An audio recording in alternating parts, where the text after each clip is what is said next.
മോൾട്ടിയെ നമ്മൾ ആ പല്ല് വെക്കണ ബ്രഷ് കൊണ്ട് ആ സ്വർണ്ണത്തുമ്പോ വരുത്തി കഴിഞ്ഞാൽ പുതിയതായില്ല അത് പോരെനിക്ക്. ഇപ്പച്ചി അത് പുതിയ മോഡലല്ലല്ലോ. അതൊക്കെ ഞാൻ അന്ന് നല്ല പണിക്കൂലി എടുത്ത് വാങ്ങിയതാണ്. ഇനി അത് മാറ്റുമ്പോ ഇനി വേണ്ട പണിക്കൂലി എടുക്കാം. വെറുതെ പൈസ കളയാനായിട്ട്.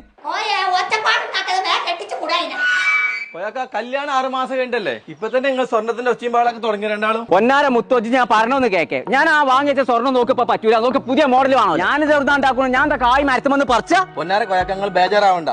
കല്യാണത്തിന് ഇനി 6 മാസം കിടക്കണില്ലേ? നിങ്ങൾ വാങ്ങിച്ച സ്വർണ്ണം കൂടെ മണ്ണാക്കാട് ഹയർ സ്കൂളിൽ കൊണ്ട് കൊടുക്കി. അങ്ങനെ പറഞ്ഞു കൊടുക്കുക. അവിടെയാണെങ്കിൽ എല്ലാ പുതിയ മോഡലും ഉണ്ട്. അത് മാത്രല്ല, നിങ്ങൾ എത്ര തൂക്കാണോ അവിടെ കൊണ്ട് കൊടുക്കുന്നത് അത്രയും തൂക്കത്തിലുള്ള സ്വർണ്ണം പുതിയ മോഡലാക്കിയിട്ട് കല്യാണ തലേ നിങ്ങൾക്ക് കൊടുന്നൂടെ? മുത്തു അതിന് പണിക്കൂലി വേറെ കൊടുക്കണ്ടേന്ന്. വേണ്ട, അതിനെ നമ്മൾ 6 മാസം അവിടെ കൊണ്ടുപോയി വെക്കണത്. ഇതന്നല്ലേ ഇപ്പച്ചി ഞാൻ ഔത്തുന്ന് പറഞ്ഞത്. അപ്പൊ നിങ്ങളെ മണ്ടിക്കാട് കയറേണ്ടത്. അങ്ങനെയാണ് എന്റെ സ്വർണ്ണമാണെന്ന് പുതിയതാ. ഞാൻ നിങ്ങളെ മൊത്തത്തിലൊന്ന് മാറ്റാൻ പറ്റുമോ നോക്കട്ടെ. ആ പഴയ സ്വർണ്ണക്കാരതിൻ്റെത് അതിനെന്താ, അത് നല്ല വില കിട്ടൂലേ? തന്നെ. പിന്നെന്താ, കൊയക്കങ്ങൾ പോയി നോക്കിയാ.